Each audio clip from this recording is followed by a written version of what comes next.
Good morning. Come on, kids, sit down. I hope everyone had a welcome to our January board meeting. And as you know, this is also our annual meeting. And I hope everyone had a great holiday season. So today, as you can see, we have just a few less Board of Trustees sitting here with us. We have Trustee Turfy, Trustee Johnston, Trustee Reinveld, and Trustee Penn join us via Zoom. Our board, following a much needed break, we are fully energized and come back to carry out our fiduciary duties to this university. So Secretary Schuman, do we have a quorum for today's meeting? Chair Chenzeng, we do. Thank you. And is the live streaming working properly? It has been confirmed as live. Thank you. So at this time, I would like to call the board for a motion to accept today's agenda. Now, we have quite a few of the trustees join us via Zoom. I would suggest we do a roll call. Trustee, thank you, Chair Chenzeng. Yes. Chair Chenzeng. Yes. Vice Chair Johnston. Yes. Trustee Penn. Yes. Trustee Reinveld. Yeah. Trustee Trevan. Yes. Trustee Turfy. Trustee Turfy? Yes. Thank you, sir. Chair Chenzeng, motion passes. Thank you. And are there any comments from our trustees concerning the previous meetings minutes? And we're talking about December 16th meeting minutes. Hearing none, I would like to entertain a motion to approve the minutes from the December 16th meeting. Please. A motion. Support. Thank you. And let's do a roll call for that also, Secretary Schuman. Chair Chenzeng. Yes. Vice Chair Johnston. We had a lag there. Vice Chair Johnston? Yes. Thank you, sir. Trustee Penn? Yes. Trustee Reinveld? Yeah. Trustee Trevan? Yes. Trustee Turfy? Yes. Chair Chenzeng, minutes pass. Thank you. I am very much looking forward to the slate of the presentations today, as I think each of the presentation would lay out some key aspects of our work in the university. We would applaud Dr. David Raj. I hope to say your last name right, Raj.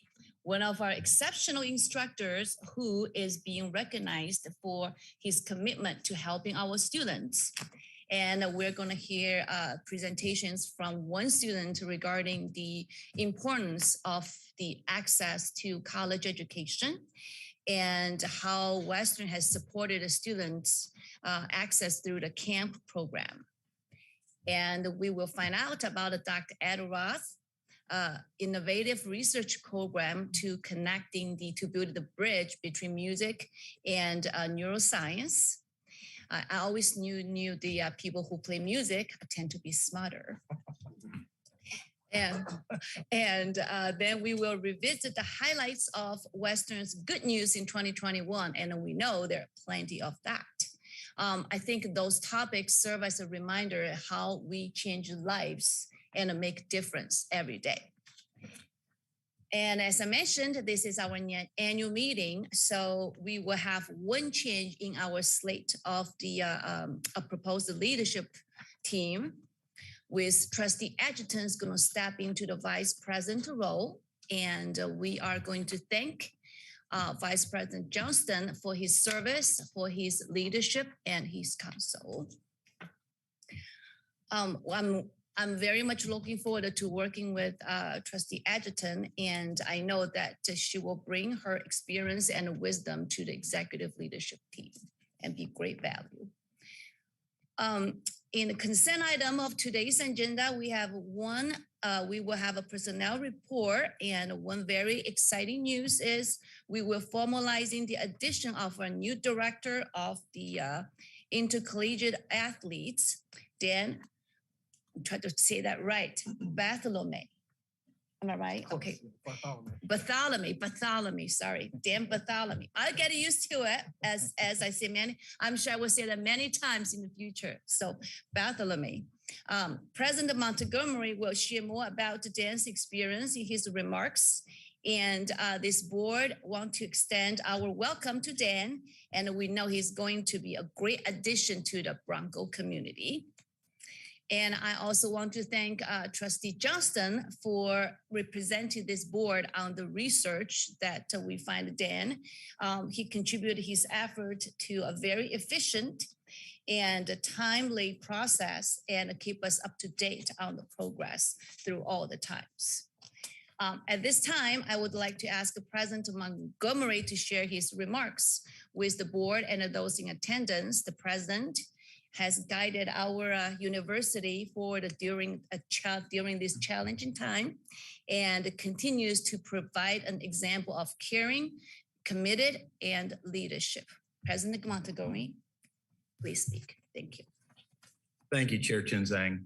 I want to start off with recognizing some sad news that we've lost two members of our university community recently, two students, Tyler Piskey, a senior majoring in chemistry from Millington, Michigan, Mahan Sola Abloy, a senior majoring in marketing from Saudi Arabia. I want to extend my deepest condolences to their families and friends and ask you all to join me in a moment of silence for the two students.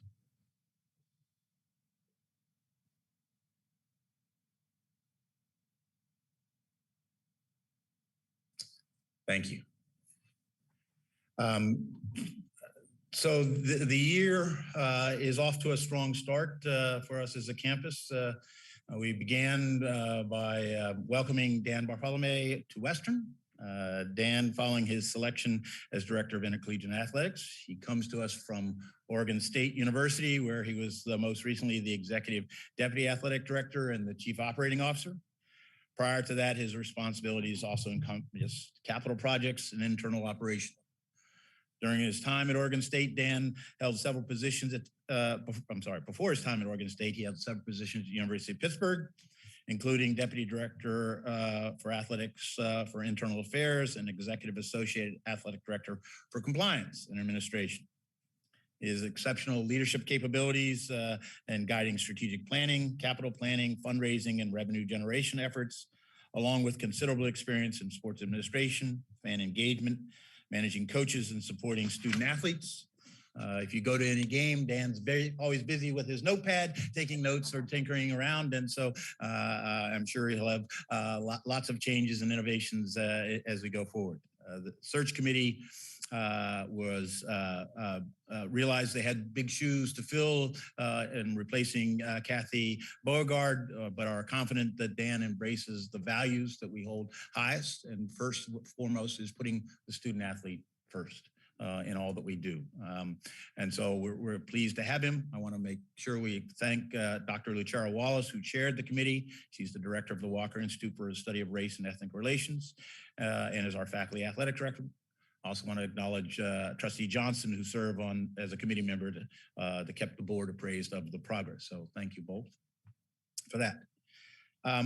Athletics closed out the year strong as well with a commanding win over Nevada in the Quick Lane Bowl, and we look forward to the program's future.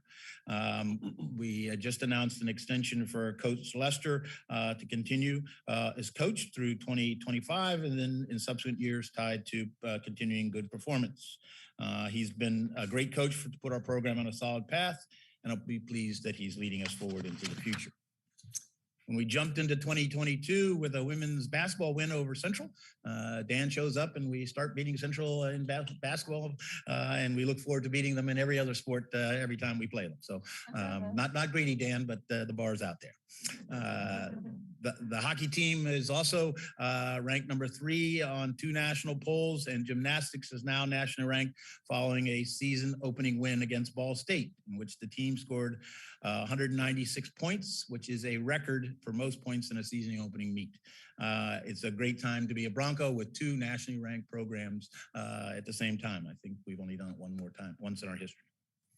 In addition to this success, the Mid-American Conference announced several All-MAC academic teams that include 5 volleyball players, 8 cross-country runners, 10 male soccer players, 13 female soccer players, and 20 football players.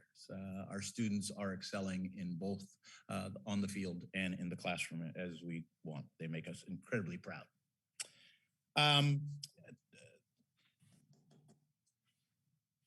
We're also in the process of filling the Vice President for Research and Innovation position. We have a search committee that is being led by Professor Jorge Rodriguez, and Vice President for Government Relations, Jeff Brenneman. Includes faculty representatives from a number of colleges, the Faculty Senate, Southwest Michigan First, and the Humber Stryker School of Medicine. This committee has been conducting listening sessions with faculty and staff, and using that input to shape how they think about the position and the candidate's experience profile. We're in the process of getting applications right now and expect that in-depth interviews will commence shortly. So one, I want to thank Dr. Rodriguez and Jeff Brenneman for their efforts here, and as well as all the search committees. This is another important position, and thank the committee for their efforts. Want to congratulate Drs. Patricia Reeves and Jiangping Shen from the College of Education and Human Development, who were recently awarded one of the largest federal grants in Western's history at $29.5 million from the Department of Education's Promise Network. This award will help us expand educational opportunities for thousands of children in the Grand Rapids Southeast Promise Project neighborhood. This will involve work with K-12 schools, higher education, and community partners to support student success. It will benefit those in the Grand Rapids community and beyond, and adds to our knowledge of how to help young people from preschool all the way through college. So talk about making a difference. I also want to congratulate Drs. Brian Obenshine, Autumn Edwards, and Chad Edwards on their receipt of the 2022 Federation Prize for Essential States Communications Association. All 3 are faculty in our School of Communication. They'll use this award to further their innovative research on how robotic pets might contribute to well-being and social support for individuals who suffered traumatic brain injuries or strokes. On the academic side, this semester, we're seeing the first cohort of students from our new Bachelor's of Science in Occupational Therapy program. Graduates of this program will be prepared for careers as OT assistants, one of the fastest growing areas according to Bureau of Labor Statistics data. The employment outlook for them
Yeah.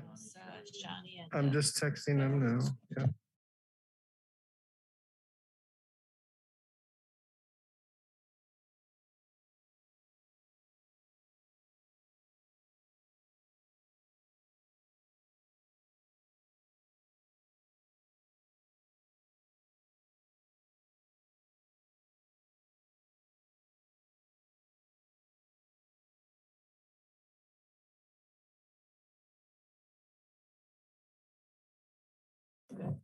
Okay, hey, let's hear it for our team that just pulled that together. Thank you. So I did just get confirmation that we are back live with our feed. We are live streaming. We're just now waiting for Trustee Penn to join, and then also President Kritzman. Is that correct? Yeah. Okay. Trustee Penn is I'm here. Good to see you. Thank you, Trustee Penn. Thanks for your patience for those who are joining us virtually. And there's President Kritzman. We're back on track, Chair Chen Zhang. Thank you, everyone. Yeah. Thank you. Thank you for a round of applause for the tag team one more time. Save the day. Save the day. And thank you also for your patience. So I would repeat it one more time. Next, we're going to welcome our shared governance partners, representatives from our shared governance partners. And we have with us today, Ms. Marilyn Kritzman, Faculty Senate President, and Ms. Alexis Morris, Western Student Association's President, and Ms. Jill Brayman, Graduate Student Association Vice President. First, we're going to hear from Ms. Kritzman, please. Good morning. Can you hear me? Yes. Okay. I'll just keep talking even if the feed cuts out, just to let you know. Good morning, Chair Chen Zhang, members of the board, President Montgomery, colleagues, and guests. On behalf of the Western Michigan University Faculty Senate, thank you for this opportunity to address the board and for allowing me to update you on our activities. We welcome Dr. Lisa Dicciano-Cook from the Department of Geography to our executive board. Dr. Dicciano-Cook has served as a senator and brings experience from both the Graduate Studies Council and the Athletic Advisory Board, as well as being a Faculty Senate director. Annually, the Faculty Senate and the President's Office sponsor the Presidential Scholars Program. We are currently actively seeking this year's departmental Presidential Scholar nominees. We're asking departments to select their senator or their scholars and submit their nominees to the Faculty Senate office. The Faculty Senate and the President's Office are collaborating with Strategic Communication to provide a wider hometown press for these and future presidential scholars. This will further honor our scholars' academic accomplishments in their hometowns and promote the academic excellence of Western to a wider audience. Please mark your calendars for the April 8th, 2022 event. You are invited to attend. The WMU Essential Studies Executive Advisory Board is in the process of creating a WMU Essential Studies Handbook for course instructors and department chairs and directors. The committee is planning the 2022 Spring Data Review and Troubleshooting event. The Faculty Senate congratulates Dan Bartholomew as our newest athletic director. Welcome to the WMU community. We look forward to working with you. This academic year, the Faculty Senate will be electing a new president and a vice president for the term beginning on May 1st, 2022 and ending on April 30th, 2024. The notice of the general election has been distributed. We thank Trustee Johnston for his leadership and wisdom as he steps down as vice chair. We know that you will still be an important voice on our board. We also congratulate and welcome Trustee Edgerton as our almost newly elected vice chair. We look forward to your leadership and working more collaboratively with you for the good of the university. The Faculty Senate meets again on Thursday, February 3rd, 2022 at 5 p.m. in room 208 of the Bernhard Center, as well as remotely. We invite you to join us. It was announced on the 6 o'clock news this morning that exactly 2 years ago today, the first case of COVID-19 was diagnosed in the United States in the state of Washington, and that began what would be the pandemic that gripped the world. I believe many of us felt that we would enter year 2022 with a diminished COVID-19 presence instead of an increased one. We have the opportunities that a new year and a new semester bring, but we also have the added layer of challenges of educating tomorrow's leaders in the midst of a pandemic surge. As we teach with masks, daily COVID checks, shots, and boosters, we may have to accommodate a varied number of student absences due to COVID quarantines and isolations. We do what we do and what is best for our students and by extension, the university. In this case, we may have to test the boundaries of our academic freedom just a little bit to meet instructional needs of our students. World-renowned author and speaker John Maxwell states, "A difficult time can be more readily endured if we retain the conviction of our existence that holds a purpose, a cause to pursue, a person to love, and a goal to achieve." No matter how long we've worked at Western, each of us can remember the excitement, the enthusiasm, and anticipation that our first day on the job brought. On that day, we had purpose, we had a cause, and we had a goal. Over time, the goals may have been reset, the cause reviewed, and the purpose renewed. However, they still exist and are relevant. Let's keep those front and center this semester. As I close my comments, I wish to express thanks and appreciation to all the volunteers of the Senate for their time, commitment, and service. This critical core mission service is time-consuming, rarely considered part of our load, nor acknowledged. But we thank you for the work that you do, because without your time and talents, we could not do what we have done and have accomplished.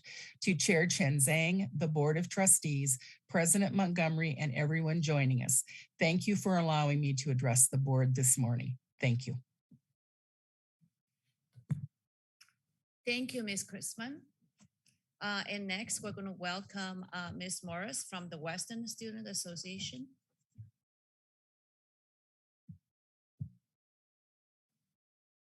Good morning, everybody. Can you hear me all right? Perfect. All right, so to begin today's remarks, I'd like to say thank you to Chair Chen Zhang, members of the board, and everyone in attendance for allowing me to address them here this morning. I'm so incredibly proud to represent the WMU student body today and every day, but especially during opportunities such as these.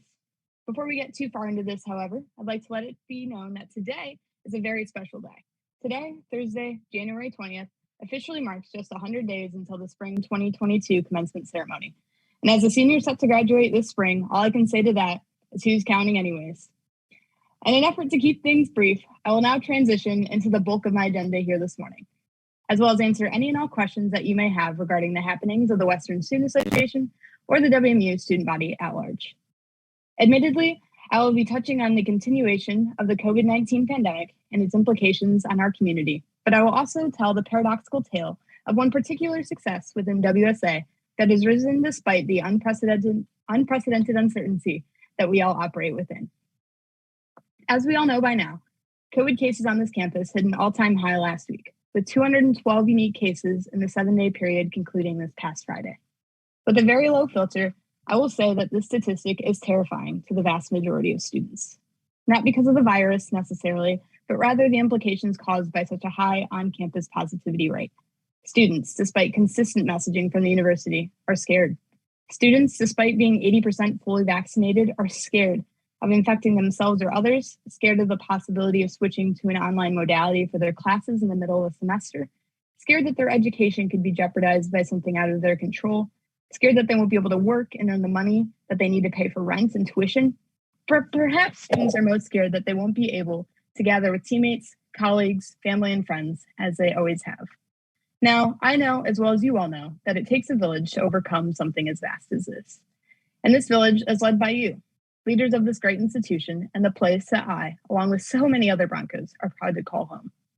I'll be the first to admit that the student body is very thankful for the steps taken by this administration to protect us and our campus community.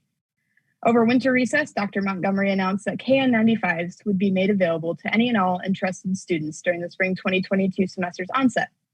And just a few days ago, 3 free tests for everyone, regardless of exposures or vaccination status, were also announced. In recent days, we've also seen the university take initiative in marketing the self-reporting option for those who test positive off campus.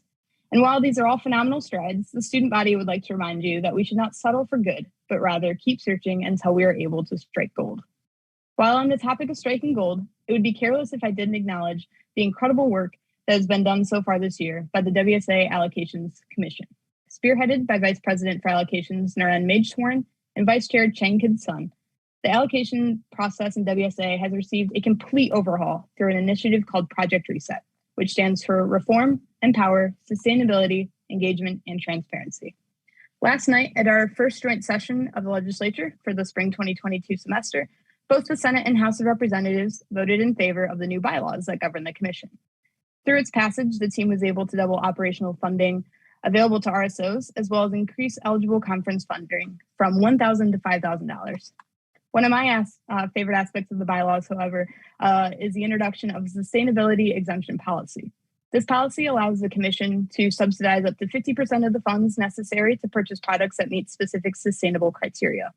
Furthermore, it allows RSOs to purchase expensive items such as audio equipment that will in turn be completely subsidized by the commission and then continuously reallocated to other RSOs for their events, meetings, and other happenings throughout the item's useful life. As for next steps for the commission, in alignment with Project X and Reset, the team is nearing completion of a 30-page comprehensive document that outlines everything about the WSA's allocation process that interested students might want or need to know. Aside from a detailed description of the 7-step process of receiving funds through the student assessment fee, the informational packet includes an abundance of resources. These resources include a list of other funding opportunities across campus, as well as a workshop in coordination with the Office of Student Engagement and a marketing checklist. Thanks to our friends at the Campus Activities Board, we now have a consolidated list of locations for the great pillars across campus, as well as an organized stockpile of detailed policies and procedures for non-traditional marketing methods like chalking and indoor electric signage. Although these are just a few of the highlights from the changes, time is limited, and I cannot thank the Commission enough for their hard work and dedication. I'm so proud of the work that this team has done to serve their fellow students and cannot overstate the importance of their work. Ultimately, what this allocations team has attempted to accomplish is to assist in the mitigation of a rapidly evolving and continuously growing engagement problem that is widespread on this campus. Both within WSA's chambers and inside of classrooms, engagement is a very real and alarming concern among students here at WMU. As staff reporter Michael Simmons recently wrote for the Western Herald, engagement is a crucial element that must be present for me to thrive. I think that this sentiment rings true for almost all involved students on this campus and must not be forgotten as we, as students, faculty, staff, and community members develop programming and policy for this semester. Thank you so much for your time and your consideration, and as always, onward for the brown and gold. Thank you. Thank you, Ms. Morris. And I just want to say that on behalf of the board, we share the students' concerns and we share the students. We understand that everyone is frightened because of the uprising of the cases. And you have our commitment that we will manage the risk and we will develop the policies to operate and treat it as the new norm. And we appreciate your work to working with us to get the message out. As I repeatedly said, we're adults and nobody's listened to us, but they listen to you. They listen to their peers. So we appreciate you getting the words out and give us feedback and share the best practice, how to safely operate under the new norm. And we also appreciate your work in the engagement, and we need to continuously work on strengthening our engagement with the campus community. So thank you very much. Next, we're going to hear from Ms. Braitman.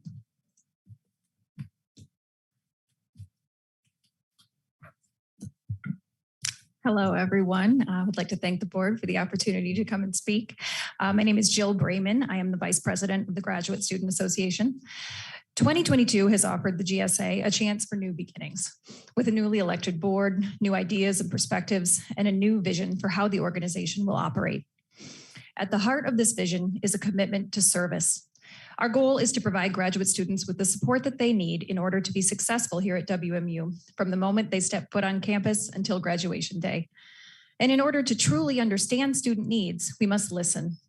Over the past several months, the GSA has prioritized listening, both to graduate students and those who work with them. In the fall, we conducted a survey completed by over 300 graduate students, asking them about their needs and concerns. We also requested feedback from faculty in order to learn more about the needs that they see in their graduate students. GSA leadership has also met with the staff in the Writing Center and the International Student and Scholar Services to discuss graduate student issues. From our listening campaign, some common themes and concerns have emerged. First, many of our new students struggle with understanding academic culture, especially in ways that it differs from undergraduate studies. This includes things like how to read academic research, graduate level study skills, and structuring longer academic papers.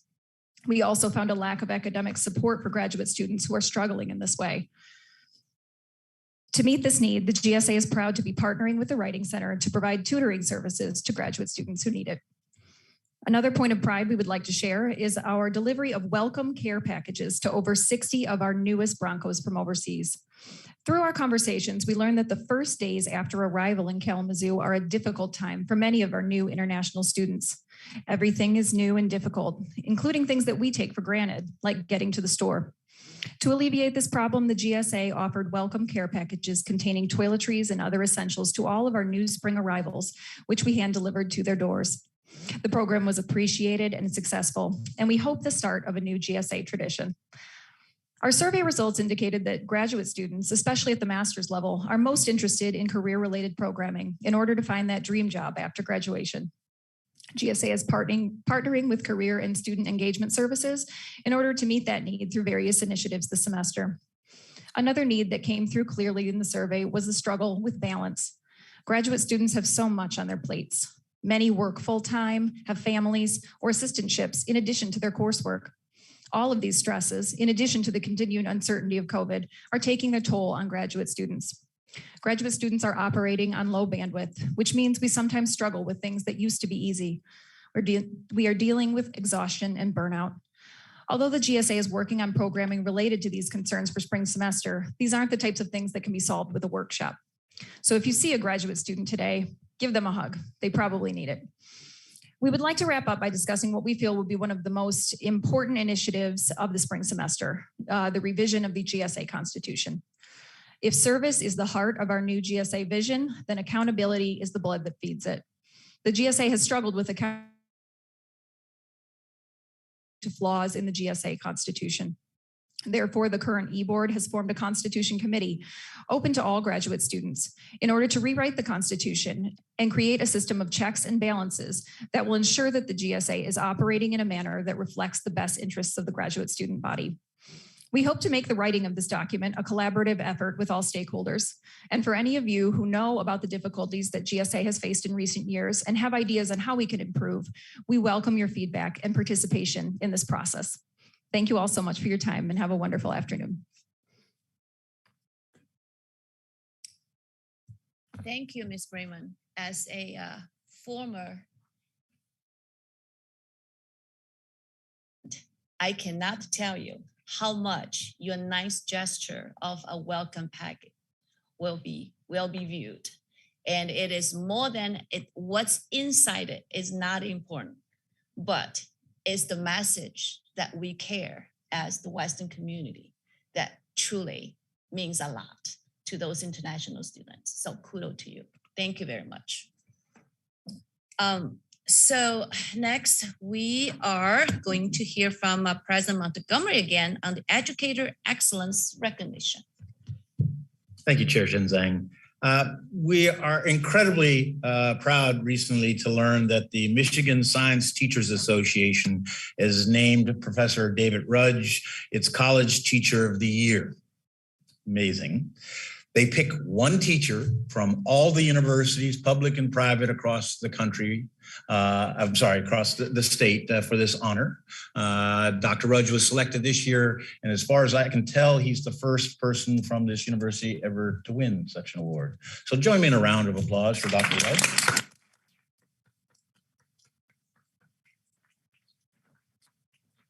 It's incredibly inspiring and enlightening to have instructors who are at the very core of higher education and are so vital to our student success.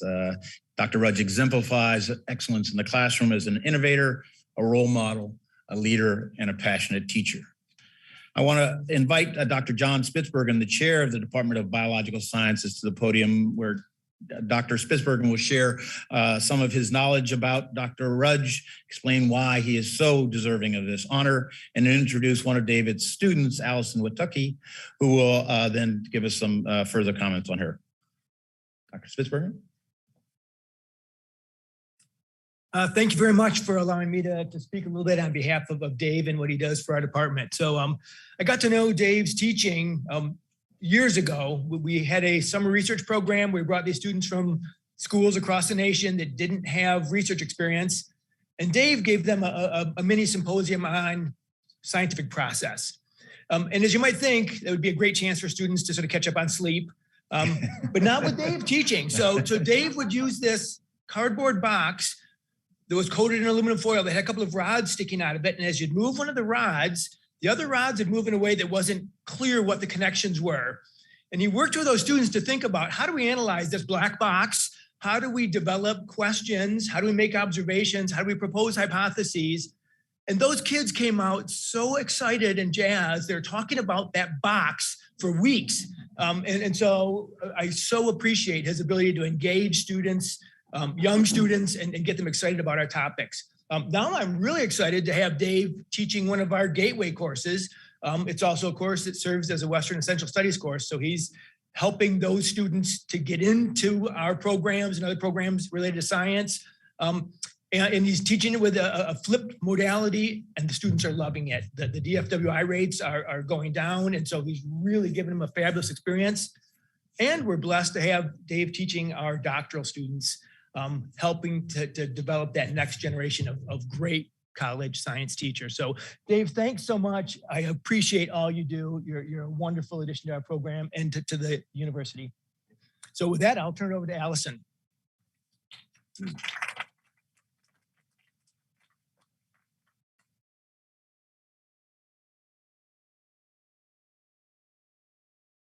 Good morning.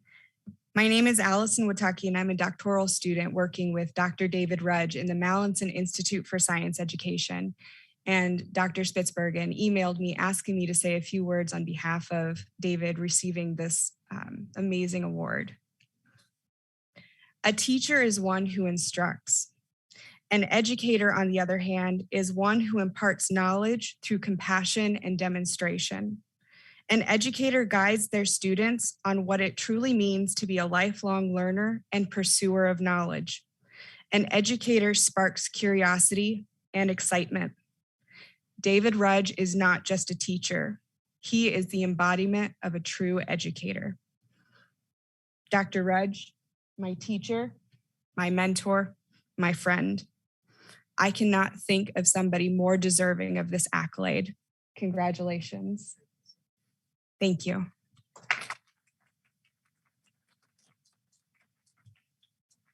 Now I'd like to invite Dr. Rudge to say a few words.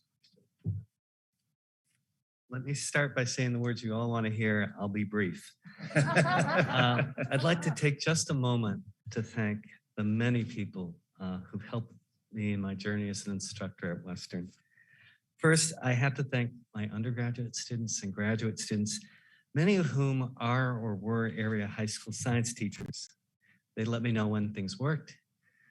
And just as importantly, they were particularly candid when things didn't work. I'd like to thank my colleagues in the Department of Biological Sciences and the Mallinson Institute for Science Education for their advice throughout my career. My teaching has also benefited greatly from numerous workshops offered through the Office of Faculty Development. In particular, I'd like to draw attention to the important role played by Katie Easley from Student Success Services. She was particularly helpful in ongoing revisions of my biology course in connection with the Gateways to Completion initiative, and also the incorporation of new learning objectives associated with Western Essential Studies. I wanted to thank external university programs, now called WMUX, and professionals at the Office of Online Education, such as Gwen Bostic, who assisted me in the transition of my biology class from a traditional format to a flipped classroom, and ultimately to an asynchronous online course. Finally, I'd like to thank the administrators that have helped me throughout my career here, including Alex Agnetti and John Spitzbergen, chairs of the Department of Biological Sciences, Bill Coburn and Charles Henderson, directors of the Mallinson Institute for Science Education, College of Arts and Sciences Dean Carla Koretsky, Provost Jennifer Bott, President Edward Montgomery, and WMU's Board of Trustees for promoting and supporting the pursuit of excellence in teaching at Western, witnessed in many ways, but in particular by their invitation for me to attend this meeting as a recipient of this honor. Thank you so very much. Thank you, Professor Wood.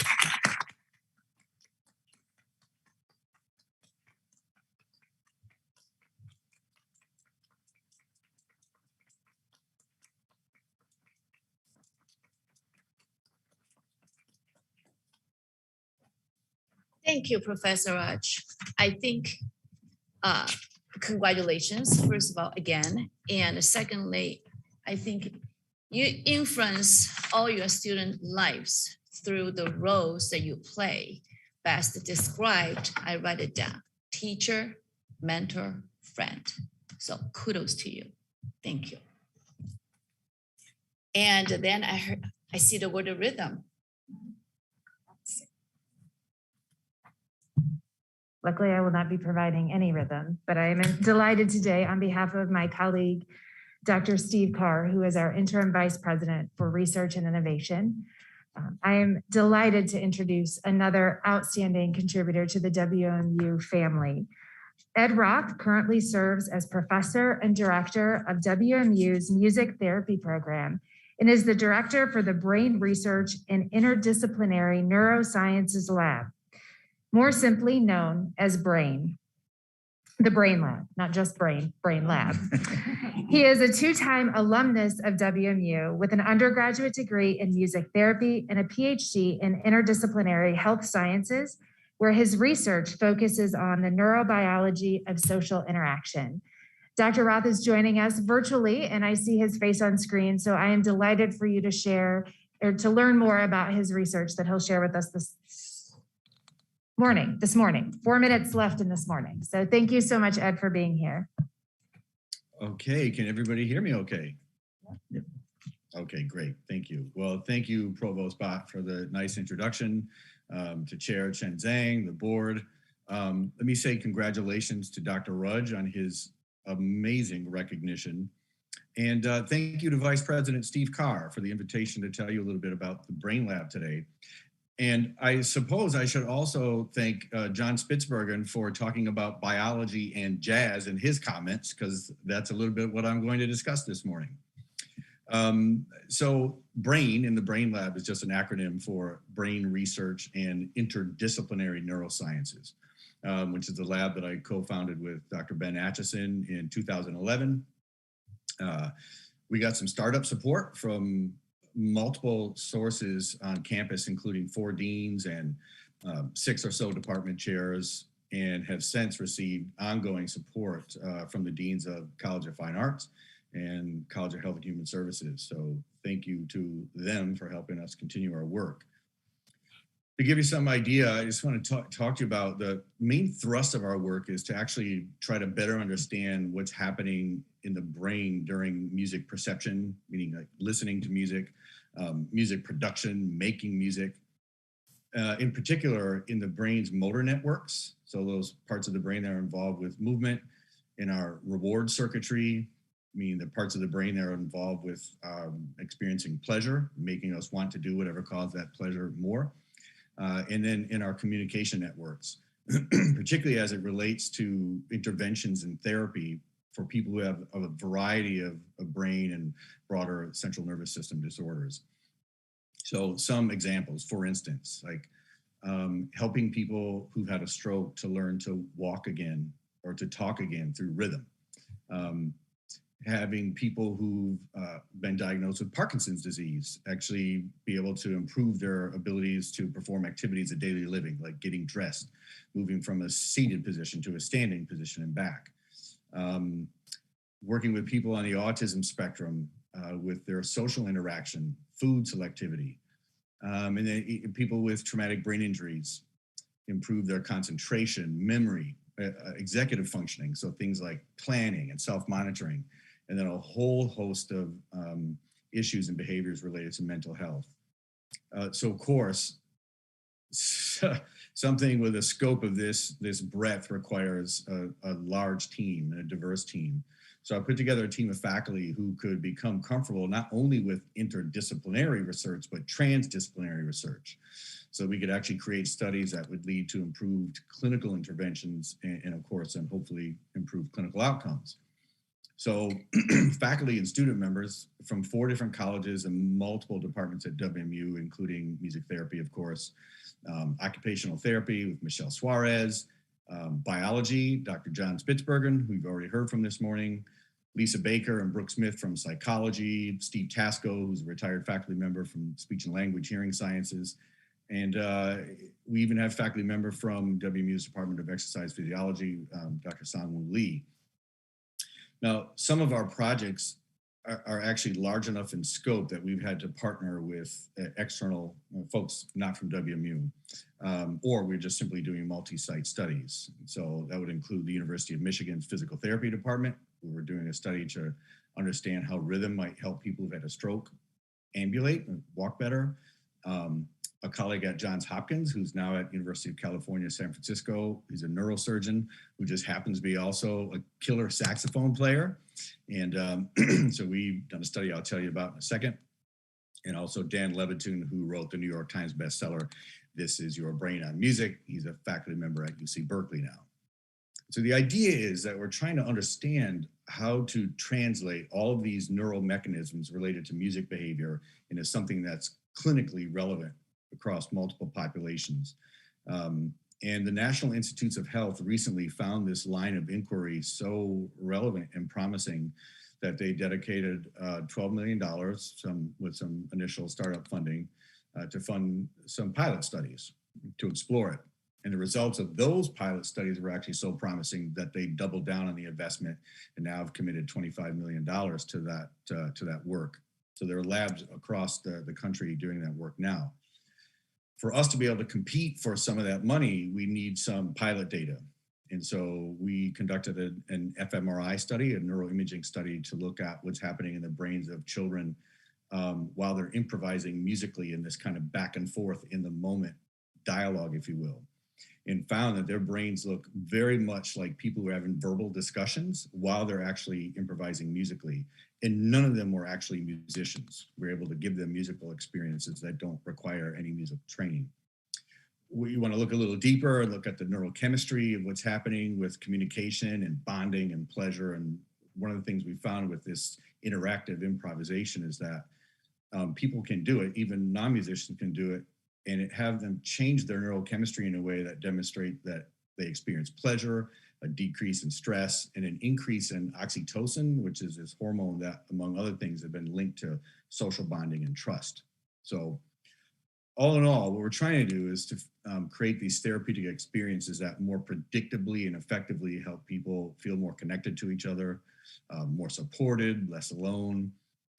This includes people who've experienced trauma, people diagnosed with anxiety, depression, and addiction disorders, all using these music-based interventions that often people are non-resistant to and usually find quite pleasurable. So I see I'm butting up against my time, and I will thank you all for your time and for listening this morning. Thank you very much.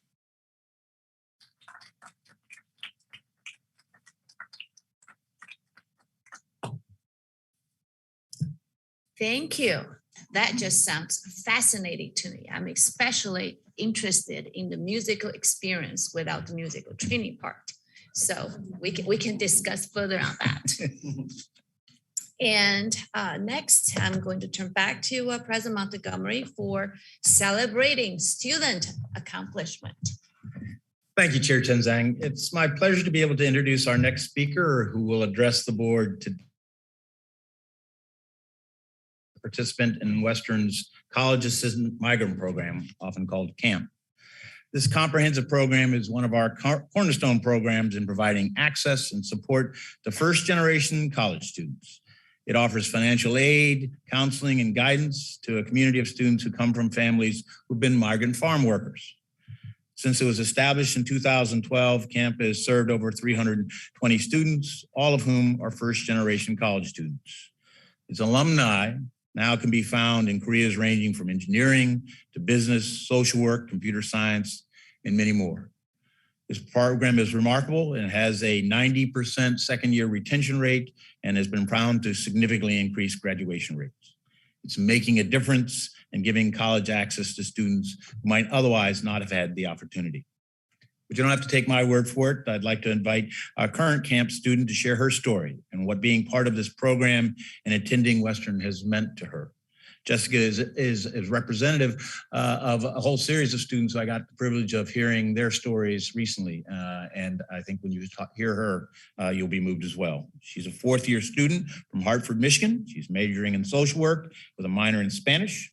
She's a foundation scholar and is president of the Latino Student Alliance. And she's currently completing a fellowship with Building Bridges Through Education program through the West Michigan Hispanic Chamber of Commerce. Jessica, the floor is yours.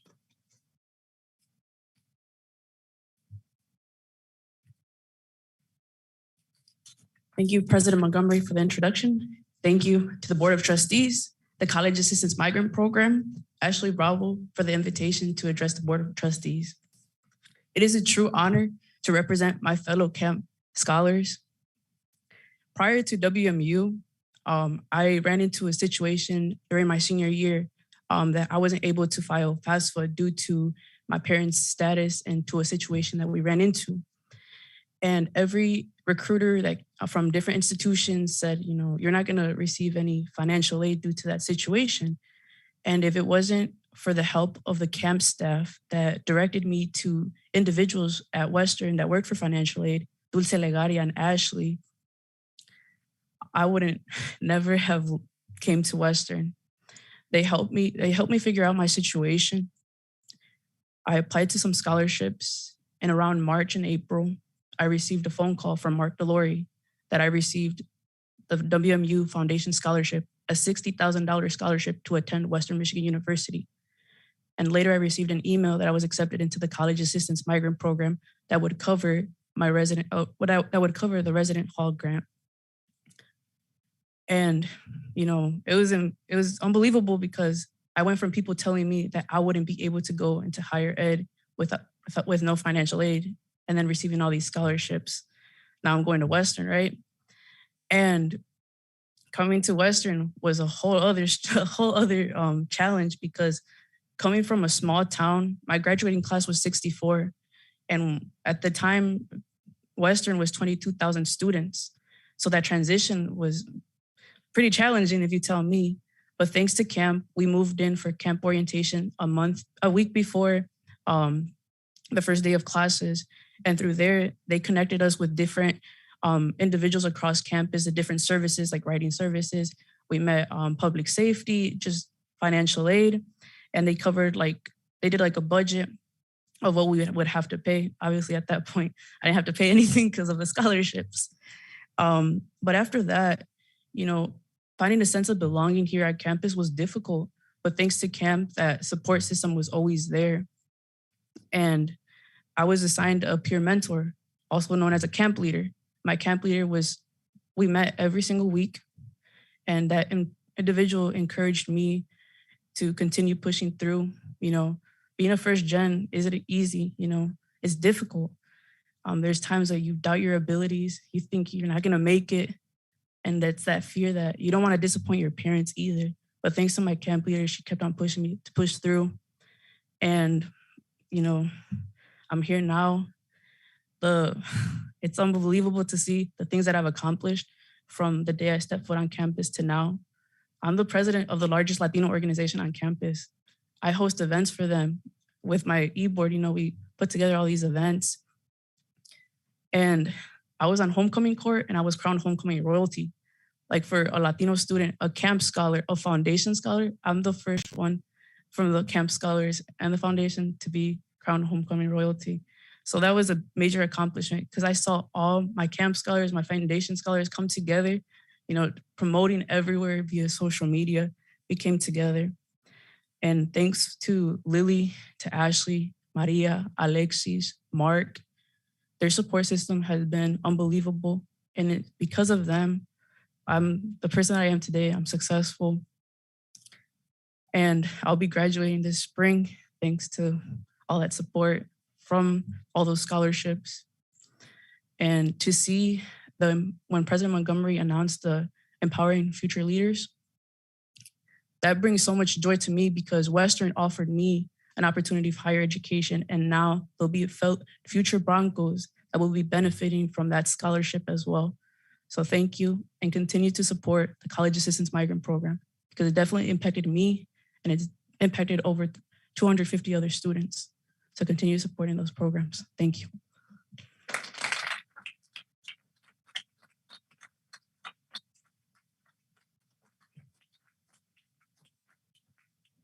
Thank you. And I'm very touched because, you know, I often think of the word access. I think every university, every higher education institute like to use the word access. We need to acknowledge access is not just we admit you to the university. And access is not just we give you the money, then you will be successful. It is a lot more than that.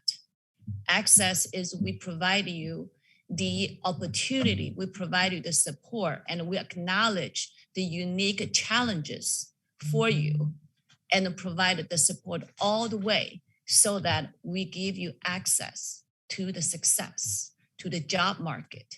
And you remind us what we are here for, what do we do, the meaning of what we do. So thank you for sharing your experience with us. And next, we're going to have replay the replay key and have a WMU year in review. Thank you so much, Chair Chen Zhang. My name is Paula Davis, and I am the Director of Communications here at Western Michigan University. And I appreciate the opportunity to address you this morning. The last time I stood before you, I believe it was in 2019, the fall of 2019. And at that time, I addressed a similar topic, and that was the power of story. So back then, I was introducing the world premiere of a series of WMU commercials, which are essentially short stories about the deep value of mentoring and mentorship in the lives of our faculty and students here at Western Michigan University. This time, I want to talk about a broader array of Western stories. Again, all of them ultimately focus on our students and providing them with a high quality educational experience. So often with the transition to a new year, it's an occasion to look back on the previous year. And with 2022, less than 3 weeks old, it's not too late to do a bit of a retrospective of 2021. And I know I'm still saying Happy New Year, people. So.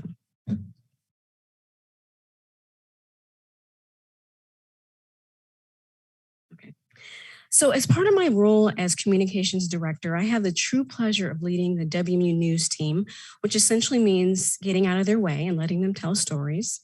So these are a small but mighty band of content creators who have the honor of elevating these stories of the universities in a variety of ways on a daily basis. So in sharing this list, I don't want to imply a ranking or suggest that these headlines are important to the exclusion of all others or all else. This is a fraction of the many, many, many impactful people, initiatives, activities, programming that make this institution great. And I can't possibly do that degree of activity justice in the interest of time. So I have a list of 5. So 1 year ago, this headlined news here and beyond. South Campus transformation moves forward with the opening of Arcadia Flats. So in January 2021, Arcadia Flats Apartments saw its first group of students move into this newly constructed complex, rising 6 stories above Stadium Drive, These 197 apartment-style units are some of the first new housing on this campus in quite some time. And this complex, which I had the opportunity to visit briefly, is well designed for students of today. And I'm going to quote the Vice President for Student Affairs, Diane Anderson. She lent her voice to the story. And what she said was that research as well as WMU data show that by living on campus, students do better academically and graduate at a higher rate. In part, it's because we have more resources for them on campus. We have staff there to support them, and they're building a community of hopefully lifelong friends to matriculate with throughout their tenure. And from the perspective of a student who moved in last January, I love the space I now have to really make my place my own. Creating the right environment is especially important to me while attending my online classes. My goal for this semester is to keep pressing forward. Going completely virtual was definitely not easy, but having a new and fresh space definitely helps provide some peace of mind. So perhaps somewhat surprisingly, we know from surveying admitted students who choose to go elsewhere other than WMU, that campus environment ranked as their top reason for opting to study at another institution. So offering a campus environment that reflects what today's students expect, need, and want is crucial. So one, it's about retention, but it's also about admitted students not missing out on the great value of a WMU education. And kudos to those who are working to meet students' needs in that regard on a daily basis. And I know there's many, many on campus who are doing that. And of course, the new Student Center and Dining Complex, still in progress, has the same mission in mind. So speaking of campus environment meeting students' needs, my next headline is New Facility Propels Western's College of Aviation into the Future. So several months ago, we celebrated the opening of the Aviation Education Center in Battle Creek. And this center is helping to expand the educational opportunities available through the College of Aviation and doubles the number of students that this nationally renowned college can accommodate. And this expansion could not come at a more crucial time in society as airlines are bracing for major shortages in pilots and mechanics. And Dean Thompson let me know that there are actually pilots who are mandated to retire. So very important. And luckily for this industry, with whom Western has great ties, WMU produces some of the finest aviation professionals around. And I also want to note that according to our 22-21 graduation activity report, 92% of our aviation students are employed or continuing their education following graduation. And this is comparable to 93% of graduates overall. Impressive, if I should say so myself. So the next headline is from just last month, and you heard it from Dr. Montgomery, and that is WMU education professors received $29.5 million to support Grand Rapids children and families. So again, as he said, Drs. Patricia Reeves and John Penn Shin of the College of Education and Human Development were awarded this substantial grant. And as he said, that it's the largest grant in the university's history. It's for 5 years. It's from the Department of Education. And each year, this grant will serve some 10,000 kids in Grand Rapids from birth to grade 12 and an average of 9,600 adults. So, in my mind, this is part of the Education College's long history of bringing expertise and knowledge to the K-12 realm. So not only do we raise up teachers, but we boost school readiness, literacy, numeracy, getting the youngest among us prepared to perhaps be Broncos one day. And I think the grant also is reflective of Western's researchers knocking it out of the park in terms of earning grants that advance knowledge in the public good. So another endeavor designed to help young learners from development stages through career is my second to last headline, my penultimate headline. I don't get to say that word a lot, but this is a higher education institution, so I can say big words like that. Penultimate headline. University College to become Merced State College, honoring legacy of trailblazing alumna. So this major development for students is of course spearheaded by academic affairs. Merced State College is a centralized network of support, such as academic advising, which we know is critical to helping students navigate and make the most out of their college career. So this college exists to help students explore careers, to build skills, that are key in employment that employers expect and that Broncos get through WMU Essential Studies, for example.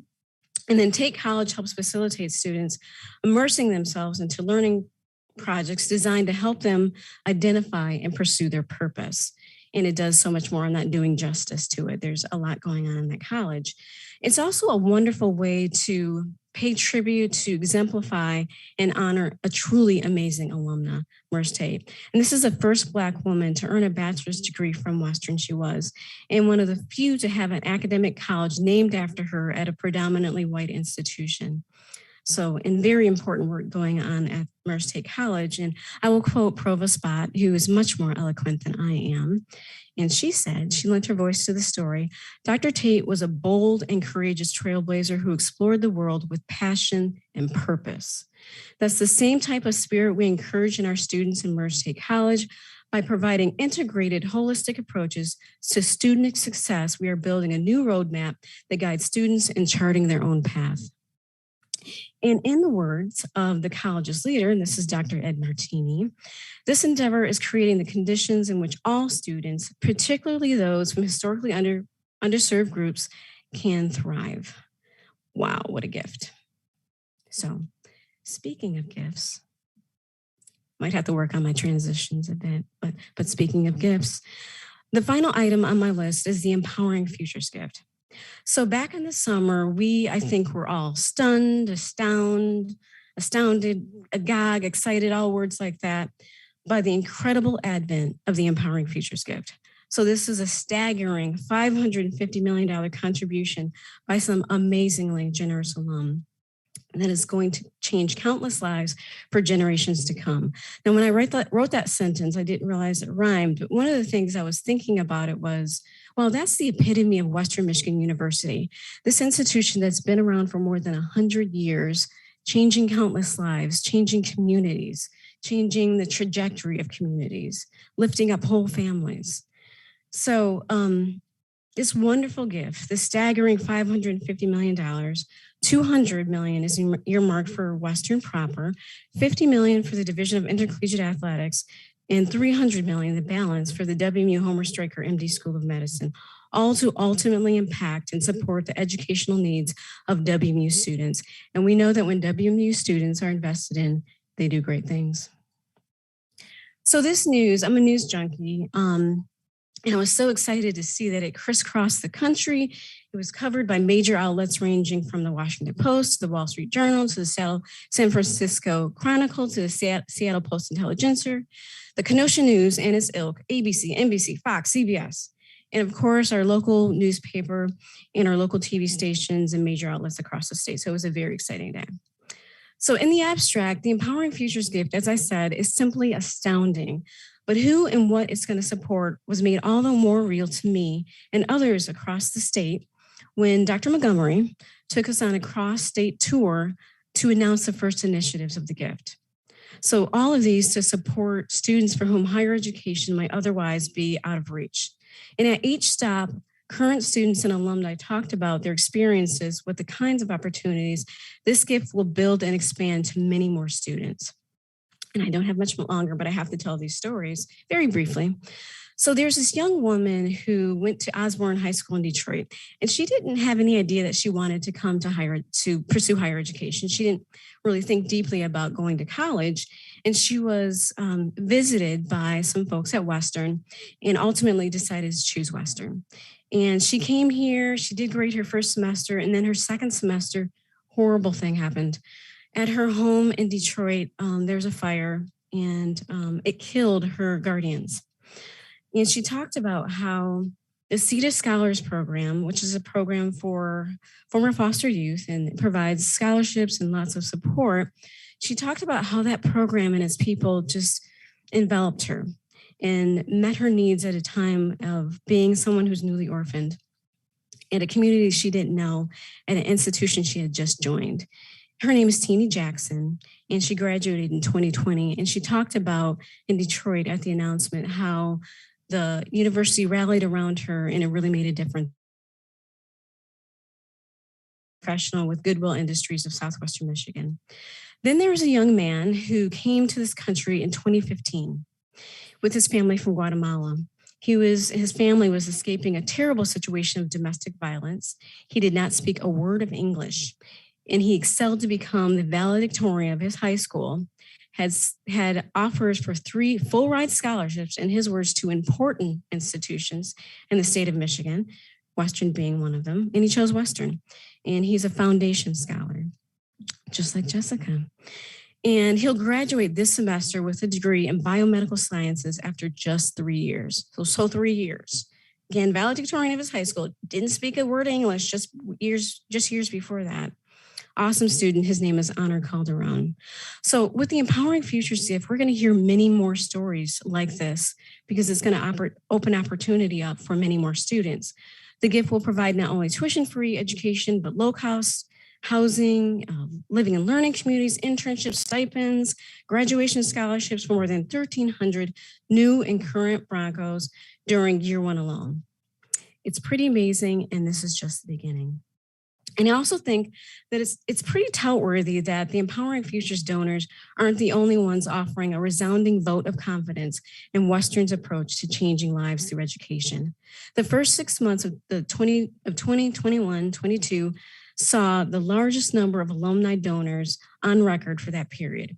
And then the first 6 months, fiscal year of 21-22 also saw the largest dollar amount of funds raised in the past 5 years from alum. So positioning the universities to provide support for more students and more WMU initiatives to achieve their goals. So thank you so much, donors. So I see Dr. Schumann giving me the hook look. So I'm going to wrap it up. But so if time would allow, I would talk at length about the research underway by Dr. Christina Lemmer and doctoral student Margaret Mooney that will help power missions to the moon, Mars, and beyond, about our partnership with the Gun-Like Tribe that promotes suicide prevention, about the new cold case program in which criminal justice students, led by their professor, Ashlyn Kirsten, assist the Michigan State Police in solving unsolved murders, about our formalized partnership with the Kalamazoo Literacy Council to continue promoting adult literacy, about our football team making it to a bowl game and winning resoundingly, and on and on and on and on and on, but time does not permit. I do understand, Dr. Schumann. So the good news, though, is that you can read about this good news at wmich.edu/news and in external media outlets today, or whenever you want, which also covered these stories and many others that we promoted. So in short, 2021 had deep difficulties that every human being on this planet knows all too well, but it also had many, many major developments, major moves, demonstrating the strength, the vitality, the persistence, the brilliance of this university and its people. Thank you so much.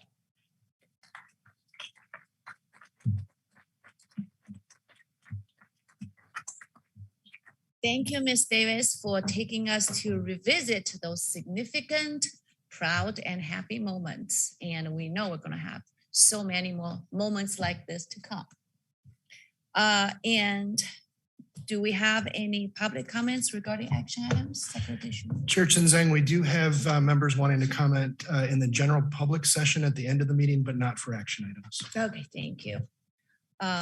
At this time, we're going to move on to the action items. Secretary Schumann? Okay. Again, as Chair Chen Zhang mentioned at the start of the meeting, this is the annual meeting. We've got the exciting responsibility and task to vote on the slate of officers for the 2022 academic year for the Board of Trustees. Again, would like to thank Chair Chen Zhang and Vice Chair Bill Johnston for your exemplary leadership throughout the year. Chair Chen Zhang, the slate of officers as proposed is as Chair Lynn L. Chen Zhang, Vice Chair Shelley Edgerton, Secretary Kaylor B. Schumann, Treasurer and Assistant Secretary Jan Vanderklay, and Assistant Treasurer Colleen Scarf.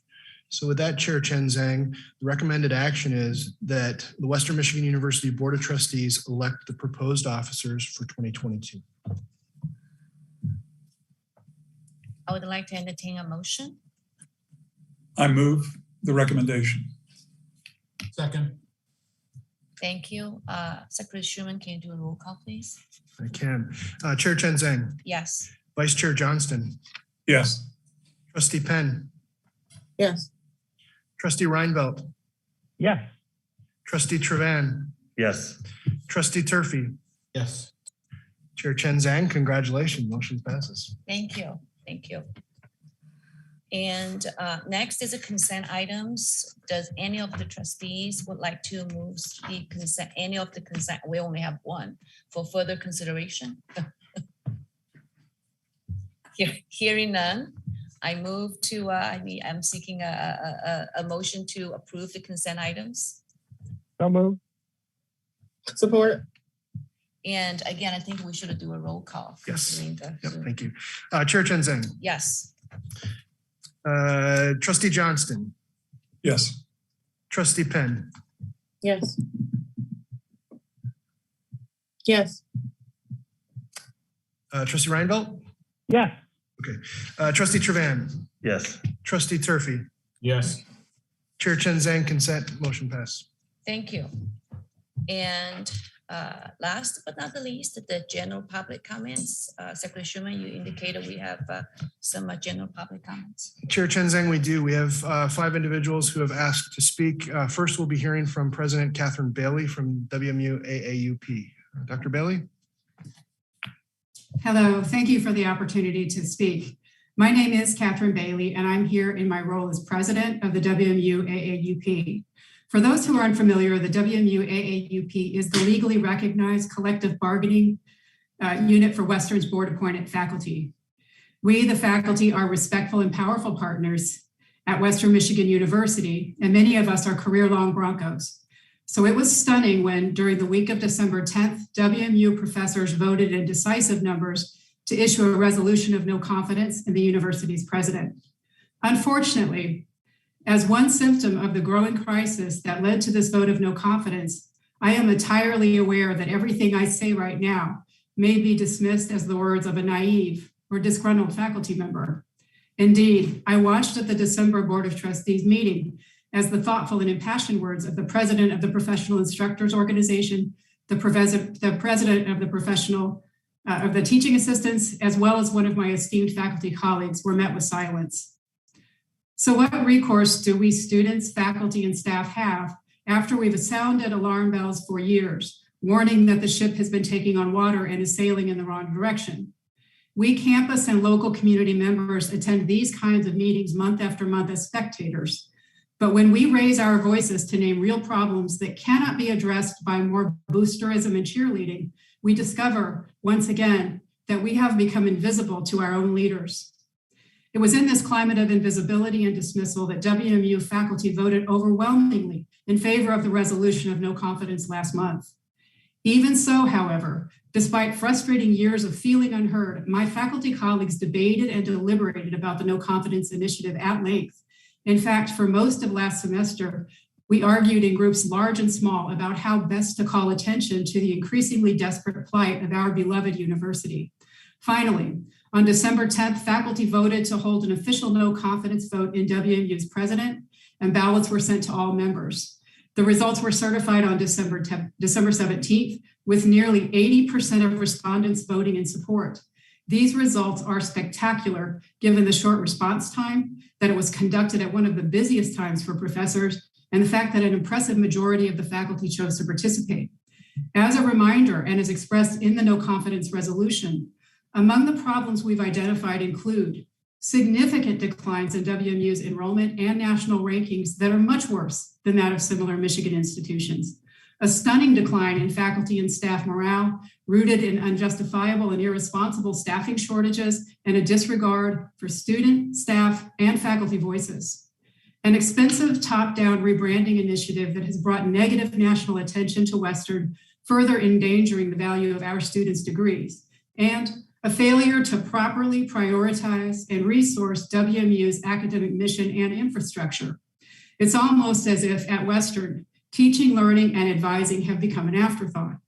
Much greater detail about these evidence-based concerns included in the WMU AAUP Executive Committee's letter to the board last week, which can be reviewed at www.thewmuaaup.com. However, despite the fact that the no confidence resolution is rooted in facts and solid reasoning, At the December Board of Trustees meeting, it was explicitly stated that the board members were well aware of the no confidence vote, as the board went on to authorize a $75,000 merit bonus and a more than $7,000 raise to the president's annual base salary, retroactive to July 1st.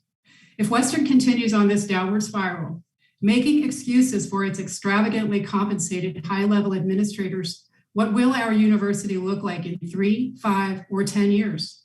What will our students' degrees be worth, and how will we attract new talent and energy? WMU students, staff, faculty, and even the majority of WMU administrators, they all know that we need dedicated, self-reflective, academically focused leadership to renew the trust students and their families have placed in this university.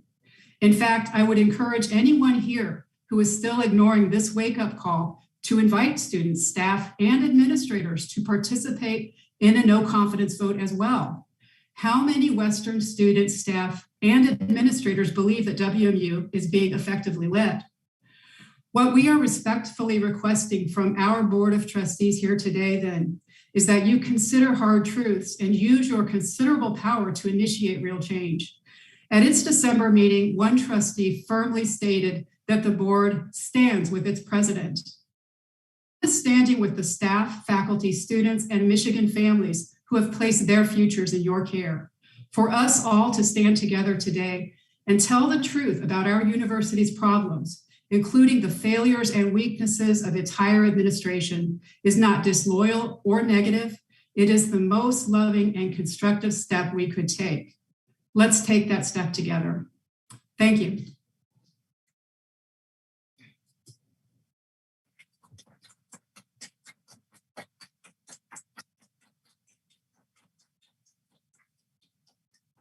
Our next speaker is President Jasmine Levine from PIO.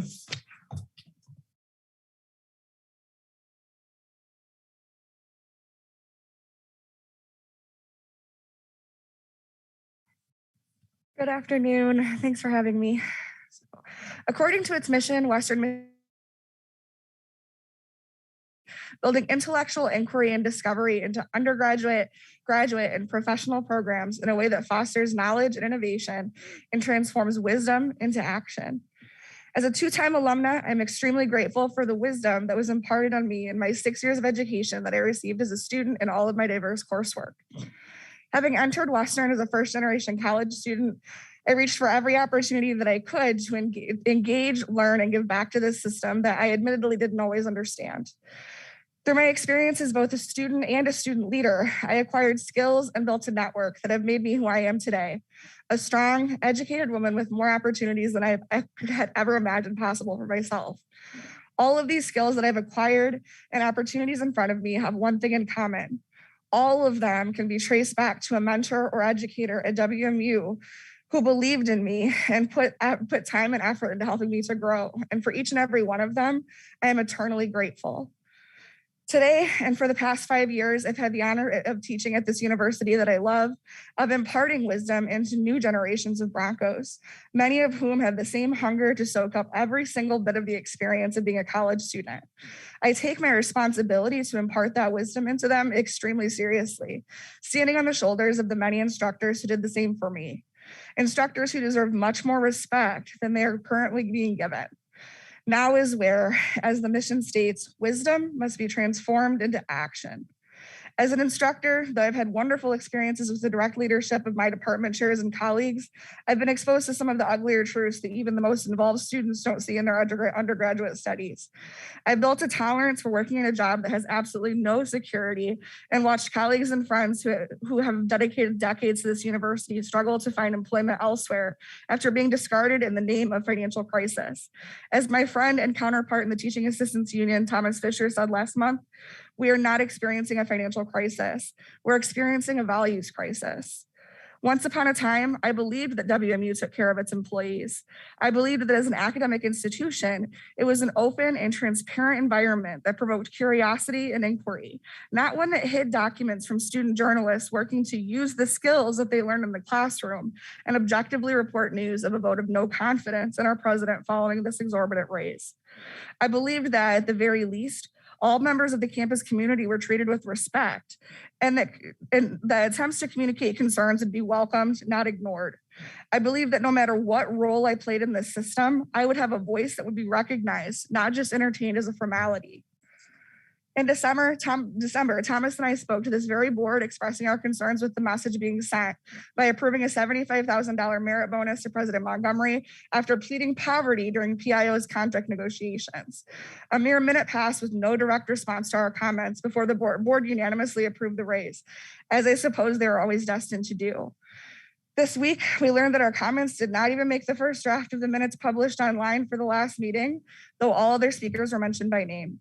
I do believe in granting grace and assuming the best in people, so I'm going to assume this was a simple and genuine mistake, but it is symbolic of the nature of communication between part-time instructors and administrators at WMU. Any opportunity we're given to use our voices is perfunctory at best and usually met with little to no response, let alone action from the powers that be. In the interest of transparency, I urge the board to release the records of President Montgomery's evaluation with any necessary private information redacted. With regard to showing respect and creating an open, productive dialogue, I request that the Office of the President and his cabinet implement a protocol for responding to each message sent on behalf of organizations like ours that are designed to represent large populations of individuals who play pivotal roles in fulfilling the university's mission each day. I wholeheartedly endorse the sentiments published in the gold standard WMU's 2020 strategic plan. And I believe that together we can make those aspirations mentioned become a reality. As an alumna, employee, and leader in the WMU community, I demand that you join us in upholding the gold. Thank you.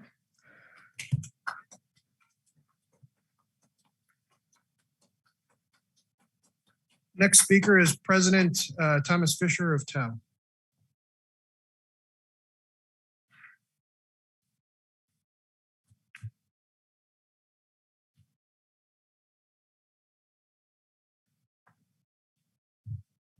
Good afternoon,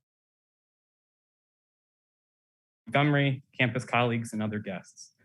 A little under 2 years ago, after rounds of applications, interviews, and anxiety-filled weeks of waiting, I accepted an offer of admission to the clinical psychology PhD program here at Western.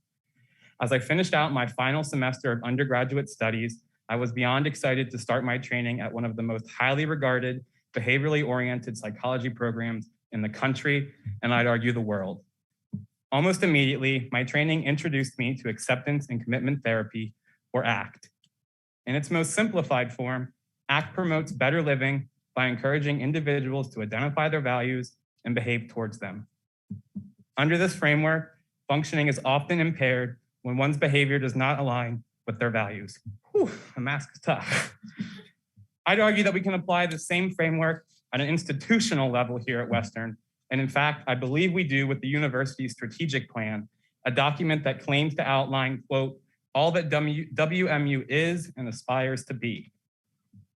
As you may recall, in my remarks to the board last month, I, along with my colleagues, warned that moving forward with the proposed bonus and raise for President Montgomery would send a clear message confirming the existence of a values emergency within the board and administration here at Western. I, along with the Teaching Assistants Union and the Professional Instructors Organization, believe that this is one of the many ways in which the leadership of our university is behaving that conflicts with its stated values and the values that the faculty, staff, and students of WMU hold. Many of these inconsistencies have been outlined in a now widely circulated document within the campus community, but I want to take time to highlight a few of them of particular concern to reiterate the seriousness of our current situation. After initially remarking that the, quote, board would say more about that later, end quote, referencing the concerns raised by the Professional Instructors Union and the Teaching Assistants Union about the proposed increase in presidential compensation, the board unanimously approved the bonus and raise without ever addressing those concerns. The Gold Standard 2020 strategic plan claims to reflect a, quote, campus-wide commitment to collaboration and good stewardship of institutional resources. I am unable to see how moving forward with the significant increase in compensation in the middle of a self-proclaimed financial emergency, and after ignoring the concerns raised by the legal representatives of 2 bargaining units on campus, reflects good financial stewardship and collaborations. The concerns with the leadership of this university have only grown since that December meeting after witnessing a return to campus this spring with a plan that relied on a get your own at home test approach to screen for positive cases following break. Positive cases, might I add, that would only be tracked on the COVID-19 dashboard if students proactively disclosed a positive result to the university. Digging deeper, the strategic plan claims that Western is committed to supporting learners from across the globe. This certainly does not seem to be the case to the international student teaching assistants that I represent that saw an increase in the international student fee from $25 a semester to $750 a semester without the addition of any new support or services. While there is the opportunity for this fee to be covered by a TA's individual department, this process is hard to navigate and represents an unnecessary burden on my colleagues. I encourage you to reflect. Could have significantly changed the lives of 100 already underpaid and undervalued international graduate teaching assistants by covering their fees for a semester. The Gold Standard 2020 also claims to represent a commitment to, quote, transparent and timely communication. I would argue that campus community members have seen neither of those play out across campus as the COVID-19 pandemic continues to surge in our community. Timely and transparent communication is crucial to the health and safety of faculty, staff, and students. Prior to the start of the fall 2020 semester, TAU contacted administration with questions regarding COVID-19 safety protocols, with particular concern about the badging system and access to testing. That email, dated August 30th to this day, remains unanswered. In an effort to inspire transparency and timely communication, I'll raise those same questions before you now. Given the increase in breakthrough cases, will the badging system allow for fully vaccinated individuals to report symptoms? Will fully vaccinated individuals have appropriate, and at this point in the pandemic, access to weekly free asymptomatic testing through the university? Failures in transparency are also seen in Western's unwillingness to release redacted presidential reviews that would allow the campus community to evaluate for itself the merits that this board has based its double down public backing of President Montgomery on. I, like my colleagues, call on you to release the reviews and address our concerns related to transparency and communication. Finally, the Gold Standard commits the university to promote an ethical, inclusive, and respectful environment. Said simply, promoting an environment with these qualities matters. Unfortunately, this administration has not worked to create this environment, and students, faculty, and staff know it and feel it daily. How can you claim to respect your workers if you place them in working conditions without adequate COVID-19 safety measures? How can you claim to respect TAs when we are told that our service to our university is, quote, a privilege? How can you claim to respect your students when they raise concerns about absent leadership and are ignored? I urge you, as I have before, to be conscious of the messages that your actions send to the students, faculty, and staff that make Western Western. I'll close with this. Please don't interpret these remarks as words representing people motivated purely by anger or hate or the desire to further divide. Instead, see these remarks for what they are, words representing people that are motivated by the commitment to their values, values of respect, equity, truth, trust, and love for this community. The very same values that are outlined in the Gold Standard 2020. Remember, we function best and live the most fulfilled lives when we behave in line with our values. The same is true for this institution. As the new strategic planning process is underway, I encourage you to commit yourself to the shared values of this community, and if you can't do so, leave them out of the document so at least your behavior is not in conflict with them. You must uphold the gold. Thank you. The next speaker is Mr. David Van Zorn.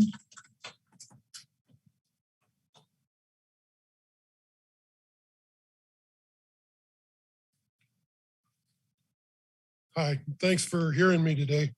I've just heard three speakers that were very well if and eloquent and professional. I'm a guy off the street. So I apologize if this isn't quite as polished as what you've been used to.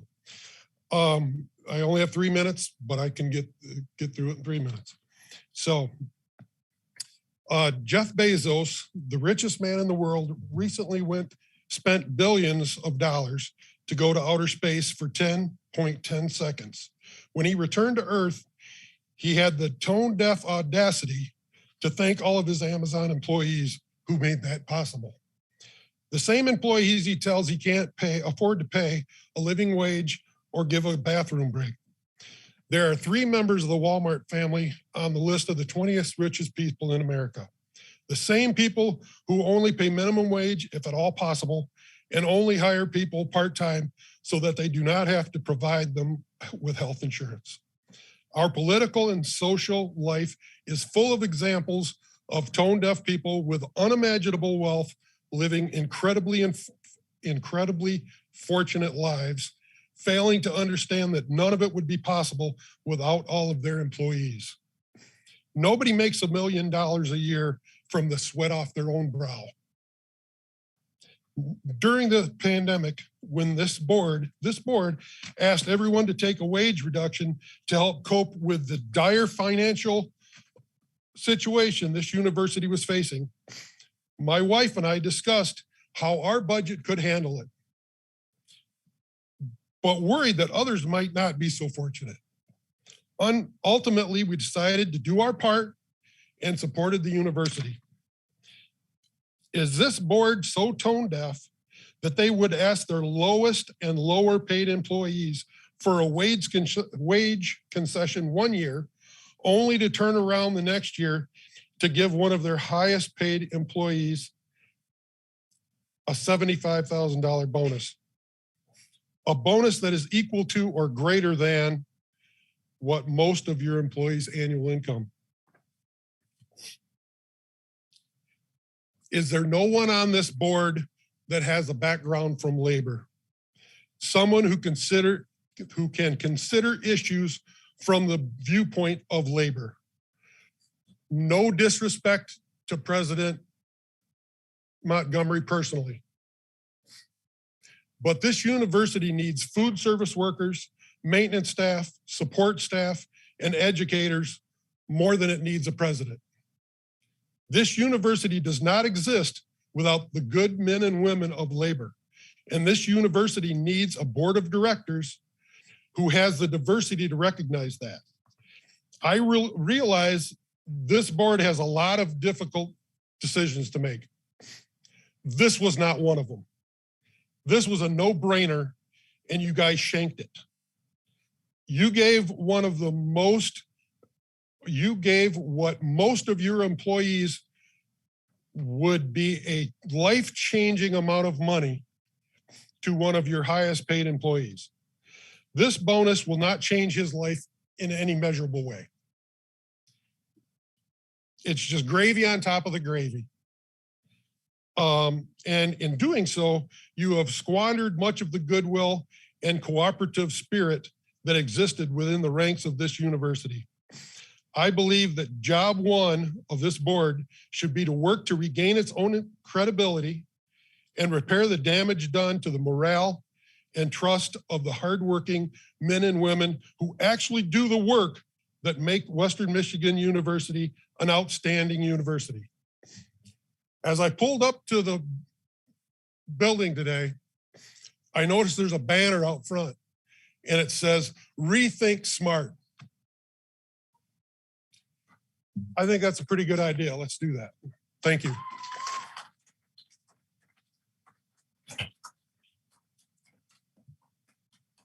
And our final speaker today is Mr. Jamie Schmidtke.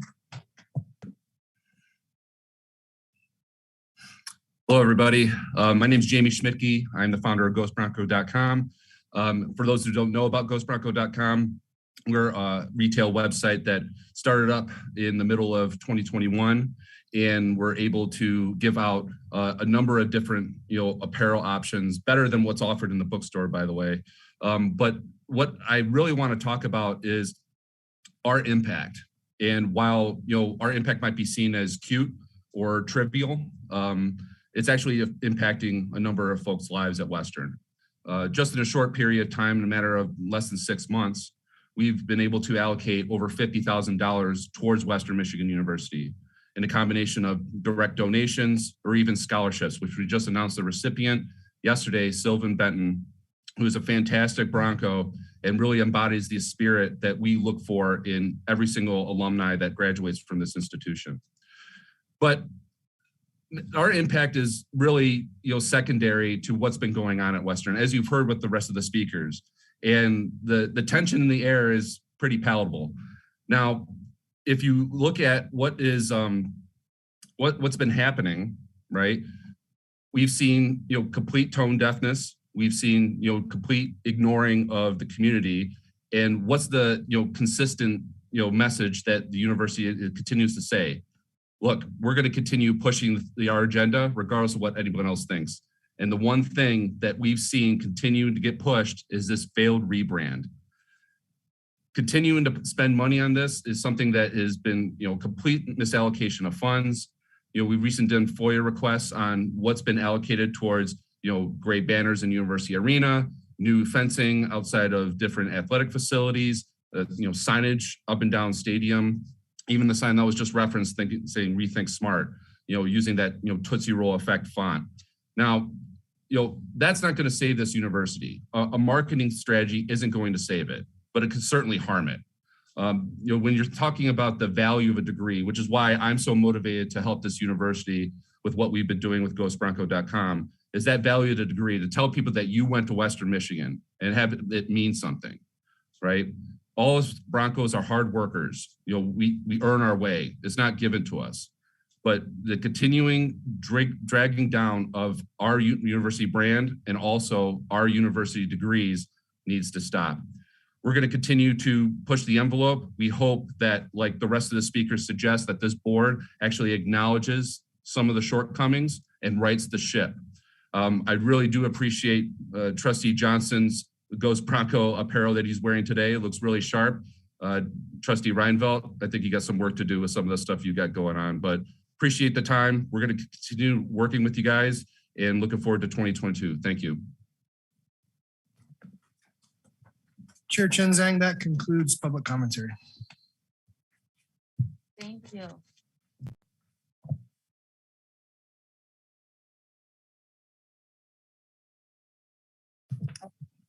Thank you, Secretary Schuman. I would like to make some comments on behalf of the board. First of all, I want to clarify the timing of the bonuses that everyone has been talking about. The motion that the board passed in December 2021 for the bonus and the raise was based on the presidential appraisal as of December 2020. I know for as much as we all want to erase the year 2020 from our memory, December 2020, we would have stepped into the pandemic for merely 9 months. And this is a situation I don't think any of us have encountered before. I still remember the conversation I had with my mother, who was at that time 85 years old. I said, Mom, I have never seen anything like this before. She looked at me, she said, I have never seen anything like that before. So it's a scary moment, and it's a significant external threat to our university when our university leadership faced already with the challenges, the crosswinds from the competing priorities from the declining enrollment. And just as a reminder, the enrollment issue is nothing new. It has been going on for 15 years prior to the president's arrival. And as well as the uncertainty of the funding from the state government. However, I think by December 2020, though, we found that our university we believe the university has finding its footing in time for us in the history. So I would like to acknowledge our today's speakers And I also want to acknowledge that we have received your letter to the Board of Trustees, and we will deliver a formal response to the letter in the near future. It is prudent for us to take our time to consider the issue and with our due care. But at the same time, though, I do agree that we are at a pivotal moment in our history. I think as Broncos, we are all face choices of how we face and step into the future. To give some example of the choices is one, as a university, we used to believe that we know the best. We know what the student want. We know what the employer need their future employees to do. And we know what the students' parents want. So therefore, we are going to teach them the way we think they should be taught, teach them the knowledge we think they should have. Are we still going to, how much confidence do we have to build, to believe our old thinking? Or is it a time that looking back, we say, let's put the students at the center of our decisions. Let's listen to them. Let's listen to the parents. Let's listen to the future employers, what they want us to teach them, what they want to learn. Let's teach them not what to think, but how to think. That's going to benefit them for the rest of their life, not just from the professional career-wise, but also for their personal lives, in their successful life, just to help them lead a successful life from every aspect. So that would lead to, after we listen to them, that will require us to reallocate some resources because we want to teach them what they want to learn. And they will require some changes, and changes are going to be uncomfortable. So we need to be ready to embrace them. That's one. Second choice that we are facing, decisions that we need to make. For instance, we're still in the middle of the pandemic. It's not over. And to be quite honest, who knows when it's going to be over? So how do we face it? How do we deal with it? We can batten everything down and just stop it. Well, and hope that the detrimental consequence of that on our students' mental health, as well as on their academic success, will not reemerge again. Or, as I stated before, we can manage the risk. We can listen to the science. And then we can operate under a new norm. That new norm might be the norm forever, in my opinion. So those are the decisions we have to make. And I was a research assistant, international research assistant myself at one time. I'm very, very grateful for the opportunity that Western provided me and enabled me to lead a professional career. And I know a lot of you have the same story to share and will have the same story to share. So even though we might be different in our opinions, we are allowed to have different opinions on how we face the future. But one thing unites us is our love for this university. Because as we hear in all the presentations before, we change lives and we make difference. So for that, let's work together and make our university a better place for our students. Thank you. Chair Tenzang, before we adjourn, I'd like to pause to acknowledge the concerns that have been raised here today. As a leader, it's important to take feedback seriously, and I do. I always look to try and improve. Among the areas I want to address going forward is to increase engagement with our faculty and staff, I want to spend more time with our community, listening and asking questions and understanding how we can make Western even stronger. As a starting place, I've recently established office hours for faculty, staff, and students. As we work together to better understand each other, I want to be transparent about my perspective. I truly believe this is our moment. Change is hard and it's scary. I know. Over a lifetime career of leading large-scale changes, it's been my experience that clinging to the known and the familiar in the face of challenging and changing circumstances is a tempting mirage. It's a dangerous comfort that lulls us into believing that stasis is the safest place to be. I can assure you, it's not. Had we as a nation and state embraced that thinking during the Great Recession, the American auto industry would have collapsed and our state would have been devastated. Change is difficult, and it's very tempting to say, not now. You could say, not now to interdisciplinary work. You can say, not now to a contemporary budget model that gives students voice. You can say, not now to reconsidering our identity, or not now to improving our campus environment in response to students' wants. And even not now to a COVID response that manages risks and prioritizes our students' education experience. The challenge is that it's tempting to say not now, or the challenge with that temptation to say not now is that ensures that no progress occurs. And without progress, as the adage goes, if you're not moving forward, you're actually falling behind. We've always been a place that gives students a chance when others won't. That takes vision and it takes courage. Let's apply our students and our external environment.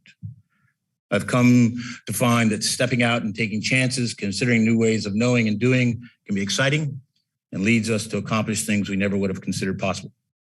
It is not just the right direction for our students and our university. It is an opportunity to come together for a common cause, our students.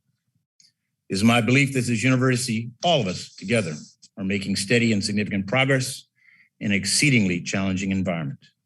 I'll be considering my approach to faculty and staff communication and find ways to share the story of our advancement and transformation.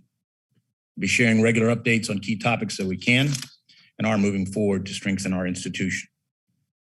While there may be differences, we are all committed to continuously striving to make Western Michigan University the best that it can be for our students, its employees, and the future. With that, I'll turn it back to you, Chair Chinzang. Thank you, President Montgomery. And we will have more to come. As I said, we will have a formal response to the letter. With that, I'm seeking a motion to adjourn the meeting. Motion. Seconded. All in favor? Aye. Aye. Thank you. Meeting adjourned.